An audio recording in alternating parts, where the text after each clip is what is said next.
আসসালামু আলাইকুম ওয়া রাহমাতুল্লাহি ওয়া বারাকাতুহু। আলহামদুলিল্লাহি রাব্বিল আলামিন ওয়াল আকিবাতু লিল মুত্তাকিন। আসসালাতু ওয়াসসালামু আলা রাসূলিহিল কারীমিল আমিন ওয়া আলা আলিহি তাইয়্যিবিনাত তাহিরিন وأصحابه الهادين المهديين. أما بعد فقد قال الله تعالى في القرآن المجيد والفرقان الحميد: أعوذ بالله من الشيطان الرجيم. بسم الله الرحمن الرحيم. حاميم والكتاب المبين إنا أنزلناه في ليلة مباركة إنا كنا منذرين فيها يفرق كل أمر حكيم.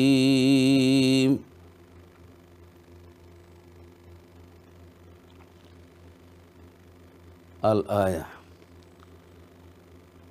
وعن أبي موسى الأشعري رضي الله تعالى عنه عن النبي صلى الله عليه وسلم قال إن الله تعالى لا يطلع في ليلة النصف من شعبان فيغفر لجميع خلقه إلا المشرك أو مشاحن. رواه ابن ماجه ورواه أحمد عن عبد الله بن عمر بن العاص رضي الله تعالى عنه وفي رواية إلا اثنين مشاحن وقاتل نفس. يا أيها المشتاقون بنور جماله صلوا عليه وسلموا تسليما. اللهم صل على سيدنا مولانا محمد وعلى آل سيدنا মাওলানা মুহাম্মদ। লক্ষ কোটি সালাম জানাই আমার জিন্দা নবীর কদমে, লক্ষ কোটি সালাম জানাই আমার হায়াতুন নবীর কদমে। দয়া করে পার করিবেন, দয়া করে পার করিবেন রোজ হাশরের ময়দানে। আল্লাহুম্মা সাল্লি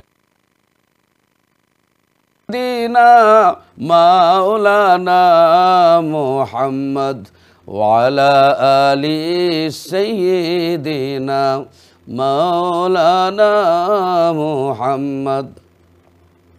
চিন্তা করে দেখো রে মন রাত্র নিশি গভীরে, মরণ কালে নাই রে বন্ধু, মরণ কালে নাই রে বন্ধু, কে যাবে তোর সঙ্গেতে। আল্লাহুম্মা সাল্লি আলা سيدنا مولانا محمد وعلى آل سيدنا مولانا محمد। দিন থাকিতে কররে মন কবর দেশের ভাবনা, সময় থাকতে বাবরে মন কবর দেশের ভাবনা। আজরাইলা শিলে মনে রে, আজরাইলা শিলে মনে রে, সঙ্গে কেহ যাবে না। আল্লাহুম্মা সাল্লি আলা সাইয়্যিদিনা মাওলানা মুহাম্মদ ওয়া আলা আলি সাইয়্যিদিনা মাওলানা মুহাম্মদ। লা ইলাহা ইল্লাল্লাহ, লা ইলাহা ইল্লাল্লাহ। জিকির কর মুমিনগণ, জিকিরে মজাইয়া মন, জিকিরে হয় গো দিল রোশন, ইমানের সঙ্গে হয় মরণ। লা ইলাহা ইল্লাল্লাহ, লা ইলাহা ইল্লাল্লাহ, লা ইলাহা ইল্লাল্লাহু মুহাম্মাদুর রাসূলুল্লাহ সাল্লাল্লাহু আলাইহি ওয়াসাল্লাম। সম্মানিত প্রিয় দর্শক শ্রোতা ভাই বোনেরা, আজকে আমি আপনাদের সামনে আমার মহান আল্লাহ পাকের পবিত্র কোরআনুল কারীমের সূরাতুদ দুখান, এই সূরা দুখান কোরআন শরীফের 25 পারা, আল্লাহর পবিত্র কোরআনের 44তম সূরা। এই সূরার প্রথম এবং দ্বিতীয় আয়াত, প্রথম, দ্বিতীয়, তৃতীয় আয়াত আমি আপনাদের সামনে পাঠ করেছি এবং ৪র্থ নম্বর আয়াত পর্যন্ত আমি আপনাদের সামনে পাঠ করেছি। এর 4টি আয়াত আপনাদের সামনে আমি সূরা দুখান থেকে 25 পারা এবং 44 নম্বর সূরা, সূরা দুখান যে সূরা মক্কি, মক্কা নগরে যে সূরা নাজিল হয়েছে। আমরা কোরআন শরীফে দেখতে পাই সূরা মাক্কি লেখা আছে, মাদানী লেখা আছে। যে কোরআন শরীফ তুমি কবে মাক্কি কবে মাদানী?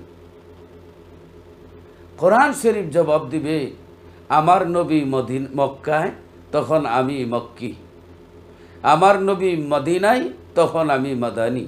তাহলে কোরআন শরীফ মক্কি এবং মাদানী। রসুল যেখানে কোরআন সেখানে, রসুল মক্কায় কোরআন শরীফ মক্কায়, তখন কোরআন শরীফ হইল মাক্কি সূরা, সূরা মাক্কি। এবং নবীজি মদিনায়, এই কোরআন ও মদিনায়, মদিনায় যে সূরা নাজিল হইছে এই সূরা হইল মাদানী সূরা। আল্লাহ পাক রব্বুল আলামিন পবিত্র কোরআনুল কারীমে আল্লাহ এই হামিম শব্দটুকুন এখানে একমাত্র আল্লাহ আর আল্লাহর হাবিব ছাড়া এর মিনিং, এর অর্থ আর কেউ জানে না। ইভেন জিবরাইল আলাইহিস সালামও তার অর্থ জানেন না, একমাত্র আল্লাহ এবং আল্লাহর হাবিব জানেন। আপনারা বলবেন এটা কেমন কথা? আচ্ছা বলেন, আমাদেরকে যে চিঠি দেওয়া হয়, বন্ধু যদি বন্ধুরে চিঠি দেয়, মাঝখানে যে দূত আছে যে চিঠি পৌঁছাইয়া দেয়, উনি কিন্তু চিঠি খুলে না, ওপেন করে না। অতএব এটা ওনার কাজ না। বন্ধু বার্তা পাঠাইছেন বন্ধুর কাছে, বন্ধু আল্লাহ এবং আল্লাহর হাবিব জানেন। আর আল্লাহর হাবিব মা ইয়ান্তিকু আনিল হাওয়া ইন হুয়া ইল্লা ওয়াহয়ু ইউহা, আমার নবী মন গড়া কোনো কথা বলেন না। আল্লাহর নবী ওহির মাধ্যমে আল্লাহর হাবিব কথা বলছে। আল্লাহর হাবিব ওহির মাধ্যমেই কথা বলেছেন। আল্লাহর হাবিবের কথাগুলি নির্ভুল, রসুলকে নির্ভুল মনে করতে হবে। যদি কেউ বলে যে নবীজি নবুয়তের দায়িত্ব পালন করতে গিয়ে মানুষ হিসাবে অনেক ভুল ত্রুটি করেছেন, মানবিক দুর্বলতা ছিল, নাউজুবিল্লাহ, সাথে সাথে তারও ঈমান যাবে, তার দলেরও ঈমান যাবে।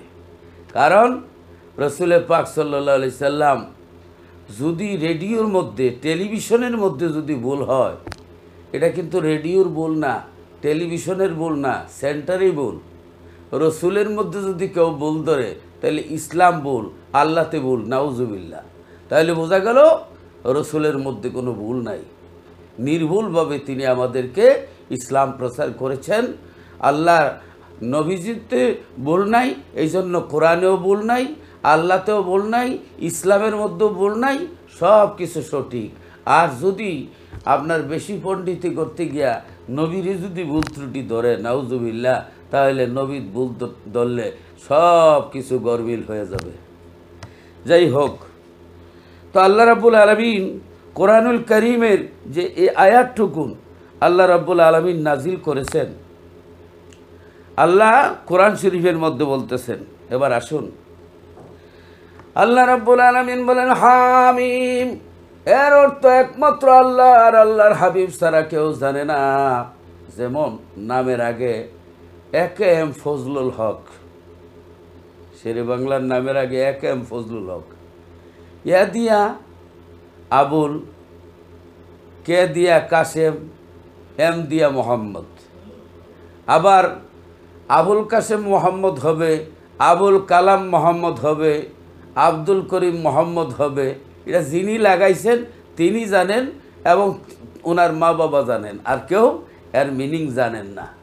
অতএব যে আল্লাহ রব্বুল আলামিন হামিম, এর মিনিং একমাত্র আল্লাহ এবং আল্লাহর হাবিব জানেন। সুবহানাল্লাহ, আল্লাহ জানেন এবং নবীকে জানিয়েছেন। আল্লাহর জানা হইল নিজে নিজে, নবীর জানা হইল নিজে নিজে নয়, আল্লাহর পক্ষ থেকে। সুবহানাল্লাহ। এই কথাগুলি না বোঝার কারণে আমরা সমাজে ফিতনা সৃষ্টি করি এবং শিরিক ফতোয়া দিয়া আমরা সমাজটাকে ধ্বংস করে দিই। আমরা এগুলো বুঝতে হবে। আল্লাহ রাব্বুল আলামিন বলেন ইন্না আরসালনাহু ফি লাইলাতিন মুবারাকাতিন ইন্না কুন্না মুযিরিন ফিহা ইউফরাকু কুল্লু আমরিন হাকিম। সুবহানাল্লাহ। আল্লাহ রাব্বুল আলামিন বলেন ওই শপথ, ওই সুস্পষ্ট কিতাবের, প্রকাশ্য 30 পারা কিতাবের কসম, প্রকাশ্য 30 পারা কোরআনের কসম, নিশ্চয়ই আমি এই কিতাবকে বরকতময় রাত্রিতে অবতীর্ণ করেছি। বরকতময় রাত্রে আমি কোরআন নাজিল করেছি। নিশ্চয়ই আমি সতর্ককারী, নিশ্চয়ই আমি কি সতর্ককারী। এই রাতেই ফয়সালা করা হয়। ফিহা ইউফরাকু কুল্লু আমরিন হাকিম। এই রাত্রেই প্রত্যেক হিকমতপূর্ণ কাজের মানে আমার পক্ষ থেকে নির্দেশক্রমে এই কাজ করা হয়। নিশ্চয়ই আমি ফিরিস্তা প্রেরণকারী। আল্লাহ বলেন আমরাম মিন ইনদিনা ইন্না কুন্না মুরসিলিন। নিশ্চয়ই আমি ফিরিস্তা প্রেরণকারী। রাত্রে আপনার রবের নিকট থেকে রহমত, নিশ্চয়ই তিনি শোনেন, জানেন। এই আয়াতটুকু এখন তফসির কারকরা যারা তফসির করেছেন, তফসির কারকরা এই আয়াতটা নিয়ে ওনাদের এই আয়াতগুলো শবে কদরের জন্য না শবে বরাতের জন্য, এ নিয়ে মতভেদ হয়েছে। কেউ বলেছেন এগুলা শবে বরাতের 15ই শাবানের রাত্রির কথা বলা হয়েছে। কেউ বলেছেন শবে কদর যেদিন কোরআন নাজিল হয়েছে এই দিনের কথা বলা হয়েছে।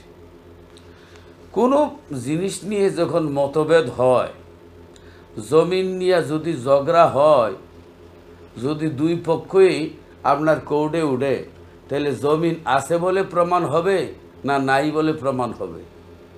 জমিন আছে বিদায় মতভেদ হয়েছে, জমিন আছে বিদায় কোর্টের মধ্যে দুই পক্ষ গেছে। জমিন যদি না থাকতো এই প্রশ্নই আসতো না।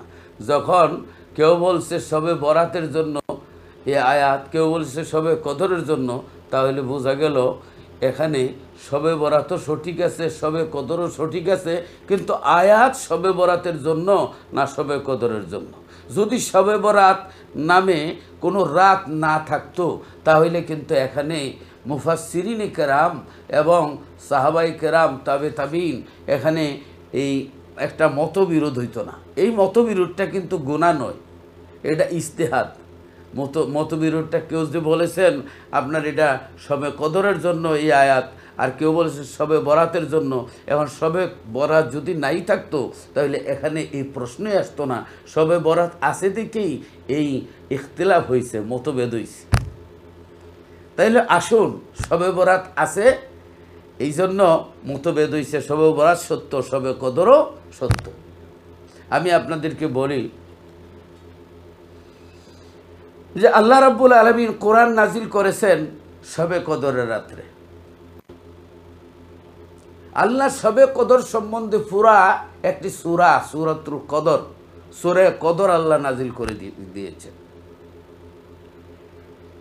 শবে কদর সম্পর্কে আল্লাহ পুরা একটা সূরা নাজিল করলেন। আল্লাহ রাব্বুল আলামিন বলেন, বিসমিল্লাহির রহমানির রহিম, ইন্না আনজালনাহু ফি লাইলাতিল কদরি ওয়া মা আদরাকা মা লাইলাতুল কদর, লাইলাতুল কদরি খায়রুম মিন আলফি শাহর, তানাজ্জালুল মালাইকাতু ওয়ার রূহু ফিহা বিইذনি রাব্বিহিম মিন কুল্লি আমর, সালামুন হিয়া হাত্তা মাতলাইল ফজর। সাদাকাল্লাহুল আযীম ওয়া সাদাকা রাসূলুহুন নবিয়ুল হাবিবুল কারীম। আল্লাহ রাব্বুল আলামিন বলেন, নিশ্চয়ই ইন্না আনজালনাহু ফি লাইলাতিল কদর, নিশ্চয় আমি এই কোরআন শরীফকে লাইলাতুল কদর রাত্রে নাজিল করেছি। হাবিব, আমা আদরাকা মা লাইলাতুল কদর, হাবিব লাইলাতুল কদর সম্পর্কে কি আপনি জানেন? আল্লাহ তারপরে জবাব দিচ্ছেন, লাইলাতুল কদর খায়রুম মিন আলফি শাহর। আল্লাহ বলেন লাইলাতুল কদর রাত্র হাজার মাসের চাইতে উত্তম রাত্র, বরকতময় রাত্র, হাজার মাসের চাইতে বেশি নেকির রাত্র। আল্লাহ রাব্বুল আলামিন বলেন কারণ কি? তানাজ্জালুল মালাইকাতু ওয়ার রূহু ফিহা বিইذনি রাব্বিহিম মিন কুল্লি আমরিন সালাম, সালামুন হিয়া হাত্তা মাতলাইল ফজর। কারণ এই রাত্রে কোরআন নাজিল হইছে, এই রাত্রে ফিরিস্তা নাজিল হইছে। ফিরিস্তা জিবরিল আমিন কোটি কোটি ফিরিস্তা লইয়া জমিনে নাজিল হন, এরপরে সালাম বিনিময় করেন। বেলা উঠার আগ পর্যন্ত কি করে সালাম বিনিময় করেন। পুরা সূরাটা শবে কদরের জন্য এই সূরায়ে কদর নাজিল হইছে। কিন্তু এই সূরাতুদ দুখানের যে আয়াত নাজিল হইছে, এই সূরা লাইলাতুল মুবারাকা, এই লাইলাতুল মুবারাকা কেন নাজিল হইল? এই লাইলাতুল মুবারাকা কাকে বলা হইল? এই লাইলাতুল মুবারাকা কি বলা হয়েছে? সুবহানাল্লাহ, সুবহানাল্লাহ। পবিত্র কালামে মজিদের আপনার 25 পারা 3-4 নম্বর আয়াতের মধ্যে যে ব্যাখ্যা আসছে, এই ব্যাখ্যার মধ্যে হযরতে ইকরামা থেকে যে রিওয়ায়াত আছে, ওয়াকিলা হিয়া লাইলাতুন নিসফি মিন শাবানা আন আয়েশা রাদিয়াল্লাহু তাআলা আনহা قالت قال رسول الله صلى الله عليه وسلم ان الله تبارك وتعالى ينزل ليلة النصف من شعبان الى السماء الدنيا فيغفر لاكثر امتي من اعداد شهر غنام بني কালবিন আখরাজাহু তিরমিজি। এই ক্ষেত্রে তিরমিজি শরীফের একটা হাদিস আছে যে লাইলাতুল কদর, শবে বরাতের রাত্রে 15ই শাবানের রাত্রে আল্লাহ তাআলা এমন একটি বরকতময় রাত্র আল্লাহ দান করেছেন যে 15ই শাবানের রাত্র অর্থাৎ শবে বরাতের রাত্রে আল্লাহ কি করেন? আল্লাহর নবী বলেন যে আমার উম্মতের বনি আপনার এই যে আপনার কালব গোত্রে যত বকরি আছে, এই বকরির পশমের পরিমাণ আল্লাহ কি করেন? আল্লাহ নেকি দান করেন এবং গুনাহ মাফ করে দেন। নেকি দান করেন। তো 3টা আপনার কবিলা ছিল, বনি মজর, বনি কিলাব, বনি নজর। এই সমস্ত এই আপনার 3টা সম্প্রদায়ের 30,000 90,000 বকরি ছিল। এই 90,000 ছাগলে যে পশম আছে, এই পরিমাণ পশমের নেকি আল্লাহ দান করেন। তো কাজী এই যে আয়াতটা, আর একটু আসেন এই আয়াতের ব্যাখ্যায় আমরা একটু এই আয়াতের দিকে আমরা একটু যাব যে এই আয়াত যে নাজিল হইছে, এই আয়াতটা সম্পর্কে আমরা একটু বুঝবো। যে এই আয়াত ওয়াকালা ইকরামাতু ওয়া জামাতু হিয়া লাইলাতুন নিসফি মিন শাবানা ও তুসাম্মা লাইলাতুর রহমতি ও লাইলাতুল মুবারাকাতি ও লাইলাতুল সক্কে ও লাইলাতুল বারাতি, অর্থাৎ হজরতে আকরামা তফসিরে রুহুল মানি আপনার বিশ্ববিখ্যাত তফসির, কোরআন শরীফের সবচেয়ে শ্রেষ্ঠ তফসির, তফসির রুহুল মানি 13 খণ্ড 13 নম্বর খণ্ড সূরা দুখানের ফি লাইলাতি মুবারাকা এই আয়াতে করিমার ব্যাখ্যায় আছে আপনার হজরতে ইকরামা বা আকরামা উনি হইলেন হজরত আলী রাদিয়াল্লাহু তাআলা আনহুর পিএস মুখপাত্র এবং হজরতে আবদুল্লাহ ইবনে আব্বাস রাদিয়াল্লাহু তাআলা আনহুর মুখপাত্র, যিনি আপনার তাবিঈনদের মধ্যে সবচেয়ে বেশি তাফসির জানতেন। আর নবীজির সাহাবীর মধ্যে কোরআনের তাফসির সবচেয়ে ভালো জানতেন হজরতে আবদুল্লাহ ইবনে আব্বাস, নবীজির আপন চাচাতো ভাই। তো তিনি তফসির রুহুল মানি শরীফে এবং তফসির রুহুল বায়ানও ঘটনা আছে যে ওকালা ইকরামাতু ওয়া জামাতু হিয়া লাইলাতুন নিসফি মিন শাবান, কারণ এই আয়াতে যে লাইলাতুন নিসফি মিন শাবানের কথা বলা হয়েছে, যে লাইলাতুন নিসফি মিন শাবানের এখানে 4টি নাম দেওয়া হয়েছে। আপনার 4টি নাম হল লাইলাতুর রহমতি, রহমতের রাত; লাইলাতুল মুবারাকা অর্থাৎ বরকতময় রাত্র; লাইলাতুল সক্কি বা অঙ্গীকারের রাত; লাইলাতুর রহমতি, লাইলাতুল বারাতি মুক্তির রাত। এইভাবে তফসিরগুলির মধ্যে লেখা আছে। এবং এখানে সমন্বয় করছেন যে লাইলাতুল কদরের জন্য একটি পুরা সূরা মানে সূরায়ে কদর আল্লাহ নাজিল করছেন, আর শবে বরাতের জন্য আংশিক আল্লাহ যে কোরআনের আয়াত নাজিল করছেন, কোরআন নাজিল করছেন, শবে বরাতও নাজিল করছেন, শবে কদরও নাজিল করছেন। এটার মীমাংসা দিয়েছেন হজরতে আবদুল্লাহ ইবনে আব্বাস রাদিয়াল্লাহু তাআলা আনহু, আমার নবীজির আপন চাচাতো ভাই, যিনি এই আয়াতের উনি তফসিরে ইবনে আব্বাসের মধ্যে তিনি এই কথা বলতেছেন। তফসিরে খাজিন 4th খণ্ড 116 পৃষ্ঠার মধ্যে এই ব্যাখ্যাটা রয়েছে। ওয়ান ইবনে আব্বাসিন রাদিয়াল্লাহু তাআলা আনহু ইন্নাল্লাহা ইয়াকদিয়াল আকদিয়াতা ফি লাইলাতান নিসফি মিন শাবানা ওয়া ইউসাল্লিমুহা ইলা আরবাবিহা ফি লাইলাতিল কদরি। আলহামদুলিল্লাহ। হজরতে আবদুল্লাহ ইবনে আব্বাস রাদিয়াল্লাহু তাআলা আনহু এটার ব্যাখ্যা দিচ্ছেন যে লাইলাতুল কদরে নিশ্চয়ই আল্লাহ পাক আগত বছরের যাবতীয় একমতপূর্ণ বিষয় তকদির সংক্রান্ত বিষয় আদির ফয়সালা লাইলাতুল বরাতে বা শবে বরাতেই করেন, কিন্তু উহা কার্যকর করার জন্য শবে কদরের রাত্রিতে দায়িত্বশীল ফিরিস্তাগণের দায়িত্ব অর্পণ করিয়ে দেন। তফসিরে খাজিন বিশ্ববিখ্যাত তফসির, এই তফসিরের মধ্যে আছে। অর্থাৎ আমাদের দেশে আপনার বাজেট ঘোষণা হয় জুন মাসে, আর চূড়ান্ত ফয়সালা হয় জুলাই মাসে। বাজেট ঘোষণার পরে জুলাই মাসে মন্ত্রীদেরকে ফাইলগুলো বুঝাই দেওয়া হয়। তেমনিভাবে আপনার কোরআন নাজিল, আল্লাহর কোরআন নাজিল শুরু করেছেন শবে বরাতের রাত্রে। আপনার শবে বরাতের রাত্রে লৌহে মাহফুজ থেকে সে আপনার প্রথম আকাশে আপনার কোরআন নাজিল শুরু করলেন শবে বরাতে, কিন্তু শবে কদরে আল্লাহ রাব্বুল আলামিন দুনিয়ায় নাজিল করলেন। সুবহানাল্লাহ। আমরা যখন বাংলাদেশে যাই, এই ইংল্যান্ড থেকে লন্ডন থেকে মাঝে মধ্যে আমরা যদি আমিরাতের ফ্লাইটে এমিরাত ধরি, তাহলে আমরা কিন্তু ট্রানজিট হয় দুবাই ট্রানজিট হলে আমরা এই লন্ডন থেকে হিথ্রো থেকে উঠে আমরা দুবাই নামি, ট্রানজিট করি, তারপরে বাংলাদেশে যাই। তো এমনিভাবে কাতার এয়ারলাইন্সে উঠলে আমরা এই হিথ্রো থেকে দোহা থেকে ঢাকা, এইভাবে ট্রানজিট হয়। আল্লাহর কোরআনের ট্রানজিট পয়েন্ট হলো শবে বরাত।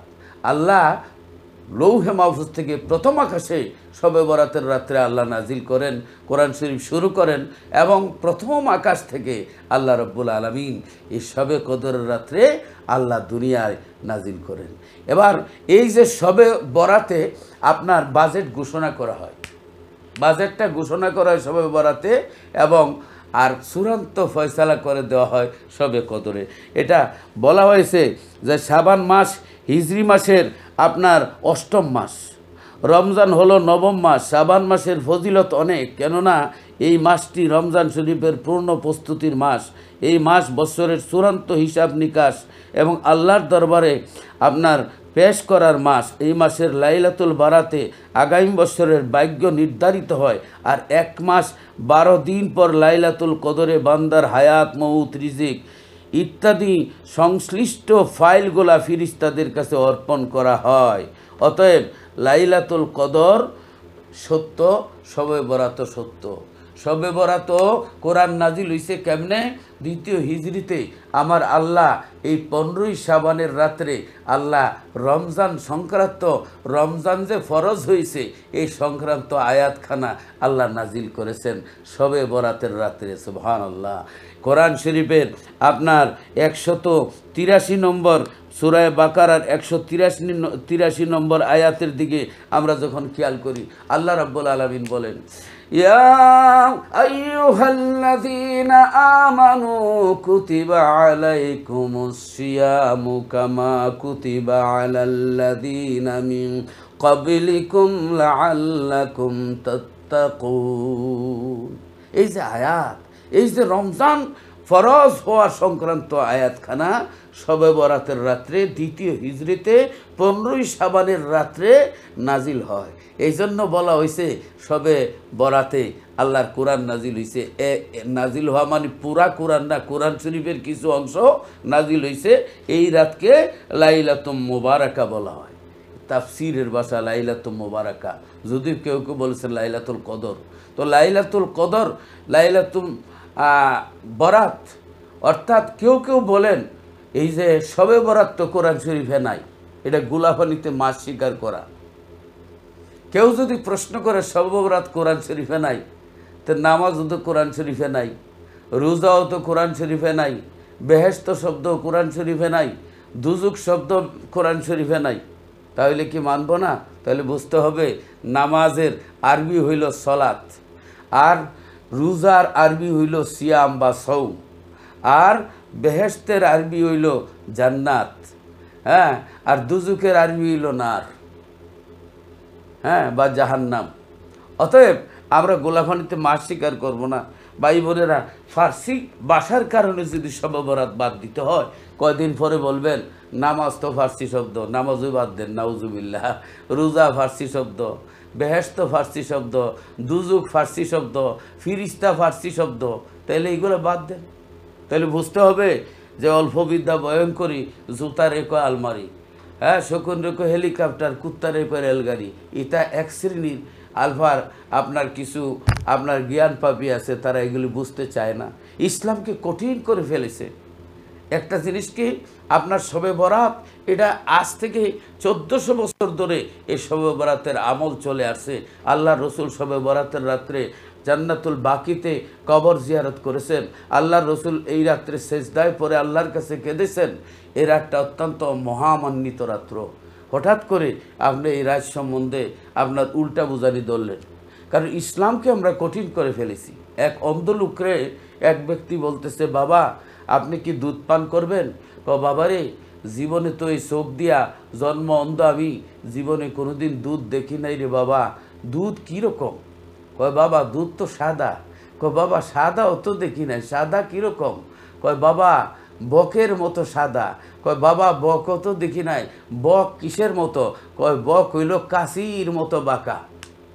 কয় দেখি, তখন দেখি কই তুই এই যে কাশির মতো বাঁকাটা, কাশিরে হাত দিছে, হাত দিয়ে কয় বাবা মাফ চাই, দুধ আর ফার করবো না বাবা, এটা যদি ফান করি যে বাবা এটা যে বাঁকা, গলাত লাগলে আমি মারা যাবো, আর দুধ পান করবো না। দেখছেন, দুধ বুঝাইবার লাগে 12টা বাজাইছে, অন্ধ ব্যক্তিরে 13টা বাজাইছে, অন্ধ ব্যক্তি ডরায় আর দুধ পান করে না। আমরা সমাজের মধ্যে বিভ্রান্তিমূলক কথা না বলে যে শবে বরাত একটা অত্যন্ত ফজিলতের রাত্র, এটা আমার কথা না, আমি হাদিস শরীফ থেকে আপনাদের সামনে আমি পাঠ করেছি। এই হাদিস হলো ইবনে মাজা শরীফের মধ্যে এই হাদিস আছে। ইবনে মাজাতে হজরতে আপনার ইবনে মাজা শরীফের মধ্যে এই হাদিস রয়েছে।